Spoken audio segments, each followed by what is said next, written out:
بسم اللہ الرحمن الرحیم۔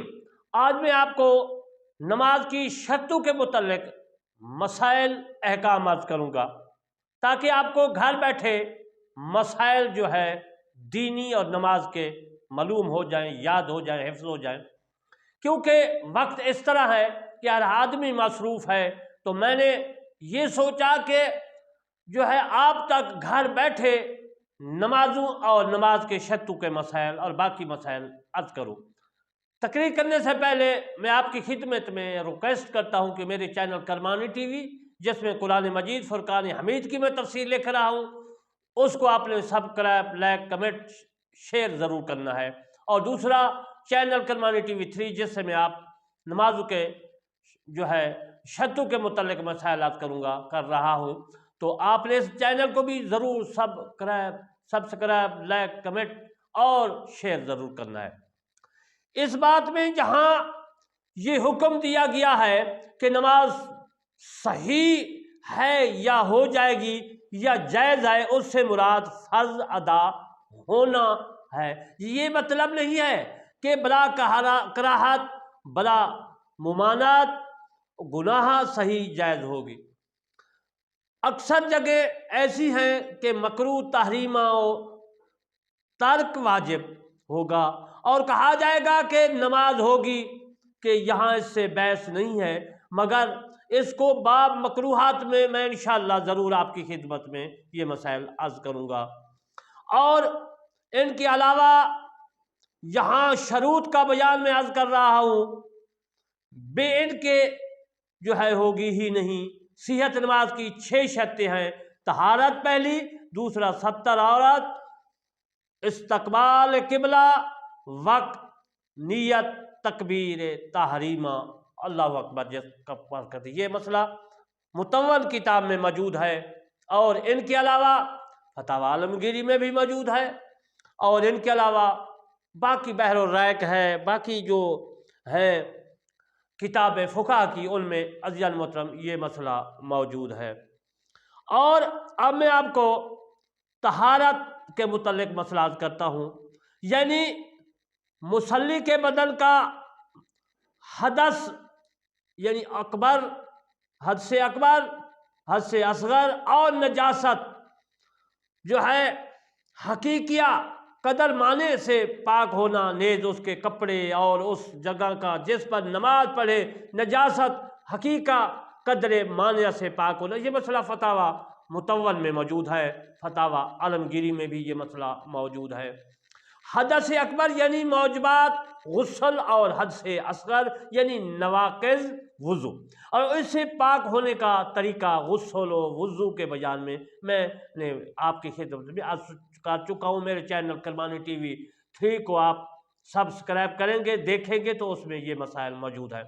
اور نجاست حقیقہ سے پاک کرنے کا بیان باب الانجاس میں انشاءاللہ ضرور آپ کی خدمت میں عرض کیا ہے، اور جو نجاست پانی وغیرہ کے نجاستیں ہیں ان میں نے یہ مسائل ذکر کر دیے ہیں۔ یہ باتیں وہاں سے آپ جو ہے سن سکتے ہیں، پڑھ سکتے ہیں۔ شرط نماز اور اس کی اس قدر نجاست سے پاک ہونا ہے کہ بغیر پاک کیے نماز ہوگی ہی نہیں۔ مثلا نجاست غلیظہ، دھرم سے زائد، اور نجاست خفیفہ، کپڑے یا بدن کے اس حصہ کی چوتھائی سے زیادہ جس میں لگی ہو، اس کا نام قدر مانع ہے، اور اگر اس سے کم ہے تو اس کا زائل کرنا سنت ہے۔ یہ امور بھی باب الانجاس میں انجاس میں نجاست کے بابوں میں عزیزان محترم میں عرض کر چکا ہوں۔ کسی شخص نے اپنے کو بے وضو گمان کیا اور اسی حالت میں نماز پڑھ لی، بعد کو ظاہر ہوا کہ بے وضو نہ تھا، نماز نہ ہوئی۔ یہ مسئلہ در مختار اور بہار شریعت میں موجود ہے۔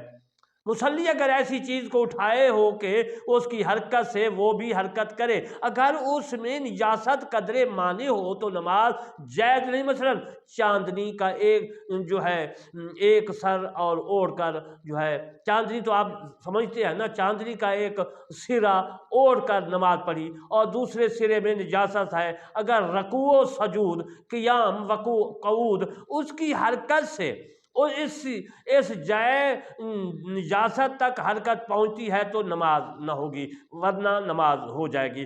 یوں ہی اگر گود میں اتنا چھوٹا سا بچہ لے کر نماز پڑھی کہ خود اس کی گود میں اپنی سک سے نہ روک سکے بلکہ اس کے روکنے سے تھما ہوا ہو، اور اس کا بدن یا کپڑا بقدر مانے نماز ناپاک ہے تو نماز نہ ہوگی، کہ یہی اسے اٹھائے ہوئے ہے، اور اگر وہ اپنی سک سے رکا ہوا ہے تو اس کے روکنے کا محتاج نہیں تو نماز ہو جائے گی، کہ اب یہ اسے اٹھائے ہوئے نہیں پھر بھی بے ضرورت کراہت سے خالی نہیں، اگرچہ اس کے بدن اور کپڑوں پر نجاست بھی نہ ہو۔ یہ مسئلہ در مختار فتاوی عالمگیری میں موجود ہے۔ اگر نجاست قدر مانے سے کم ہے جب بھی مکروہ ہے، پھر نجاست غلیظہ بقدر درہم ہے تو مکروہ تحریمی، اور اس سے کم تو خلاف ہے سنت۔ یہ مسئلہ در مختار فتاوی عالمگیری میں موجود ہے۔ چھت، خیمہ، سائبان اگر نجس ہو اور مصلی کے سر سے کھڑے ہونے میں لگے، یعنی مصلی جو نماز پڑھتا ہے اس کے سر سے کھڑے ہونے میں لگے، جب بھی نماز نہ ہوگی۔ یہ مسئلہ رد المحتار یعنی فتاوی شامی میں موجود ہے۔ نماز میں بقدر مانے ناپاک ہو گیا اور 3 تسبیح کا وقفہ ہوا، نماز نہ ہوئی، اور اگر نماز شروع کرتے وقت کپڑا ناپاک تھا یا کسی ناپاک چیز کو لیے ہوئے تھا اور اسی حالت میں شروع کر لی اور اللہ اکبر کہنے کے بعد جدا کیا تو نماز منعقد ہی نہ ہوئی۔ یہ مسئلہ فتاوی شامی یعنی رد المحتار میں موجود ہے۔ مصلی کا بدن جنب یا حیض یا نفاس والی عورت کے بدن سے ملا رہا یا انہوں نے اس کی گود میں سر رکھا تو نماز ہو جائے گی۔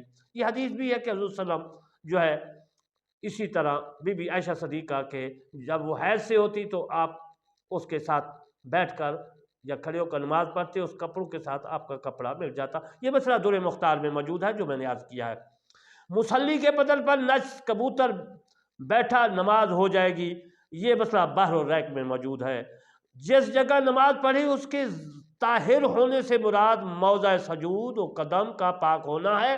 جس چیز پر نماز پڑھتا ہو، یعنی مصلی ہے یا کوئی بھی چیز ہے اس پہ نماز پڑھتا ہے، تو ان کے سب حصے کا پاک ہونا شرط صحت نماز نہیں ہے۔ یہ مسئلہ در مختار نے لکھا ہے۔ مصلی کہ ایک پاؤں کے نیچے، نماز پڑھنے والے کی بات کریں، نماز پڑھنے والے کو نمازی کو مصلی کہتے ہیں عربی میں، ان کے نیچے پاؤں کے نیچے قدر درہم سے زیادہ نجاست ہو تو نماز نہ ہوگی۔ یوں ہی اگر دونوں پاؤں کے نیچے تھوڑی تھوڑی نجاست ہے کہ جمع کرنے سے 1 درہم ہو جائے گی، اور اگر ایک قدم کی جگہ پاک تھی اور دوسرا قدم جہاں رکھے گا ناپاک ہے، اس نے اسی پاؤں کو اٹھا کر نماز پڑھی ہوگی۔ ہاں، بے ضرورت ایک پاؤں پر کھڑا ہو کر نماز پڑھنا مکروہ ہے۔ یہ مسئلہ در مختار میں موجود ہے۔ پیشانی پاک جگہ ہے، یعنی پیشانی ماتھا جس کو کہتے ہیں پاک جگہ ہے، اور ناک جو ہے نجس جگہ تو نماز ہو جائے گی، کہ ناک درہم سے کم جگہ پر لگتی ہے اور بلا ضرورت یہ بھی مکروہ۔ یہ در فتاوی شامی نے لکھا ہے مسئلے کو۔